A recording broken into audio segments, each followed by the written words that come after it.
ಬೆಳೆ ಕಡಿಮೆ ಬಂದ್ರೆ ಅಥವಾ ಧಾರಣೆ ಕುಸಿತವಾದ್ರೆ ಭಗವಂತ ಮುಂದಿನ ದಿನಗಳಲ್ಲಿ ಒಳ್ಳೆಯದು ಮಾಡು ಅಂತ ಪ್ರಾರ್ಥಿಸಿ ಭರವಸೆಯೊಂದಿಗೆ ಬದುಕಬಹುದು.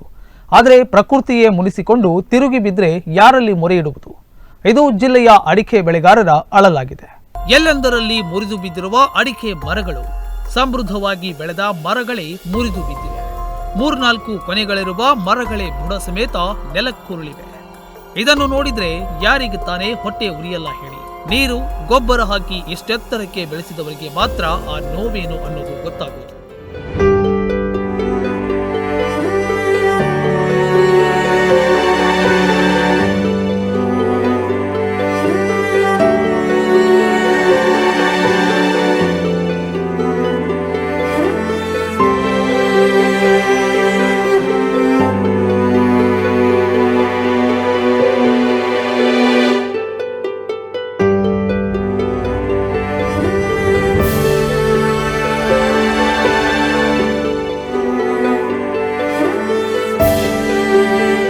ಹೌದು, ಉತ್ತರ ಕನ್ನಡ ಜಿಲ್ಲೆಯಲ್ಲಿ ಈ ಬಾರಿ ಗುಡ್ಡ ಕುಸಿತ, ಜಲಪ್ರವಾಹ ಅಷ್ಟೇ ಅಲ್ಲ, ಮಳೆಯ ಜೊತೆಗೆ ಬೀಸುವ ಪ್ರಚಂಡ ಗಾಳಿಗೆ ಅಡಿಕೆ ಮರಗಳು, ತೆಂಗಿನ ಮರಗಳು ನೆಲಸಮವಾಗ್ತಿವೆ. ಬುಡ ಸಮೇತ ಕಿತ್ತು ಬೀಳ್ತಿವೆ, ಇಲ್ಲ ಅರ್ಧಕ್ಕೆ ಮುರಿದು ಬೀಳ್ತಿವೆ.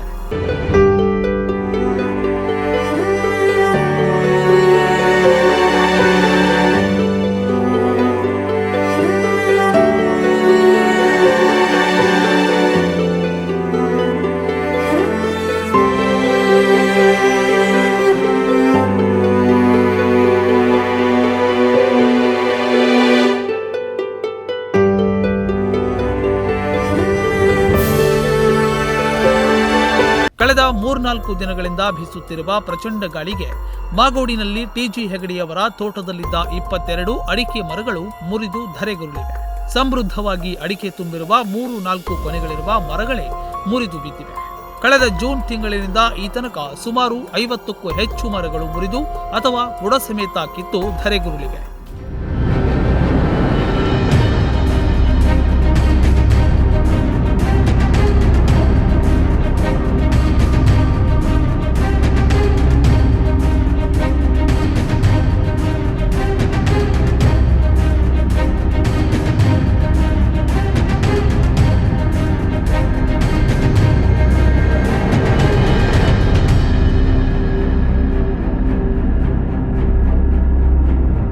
ಇದು ಕೇವಲ ಟಿಜಿ ಹೆಗಡೆಯವರ ನೋವಲ್ಲ.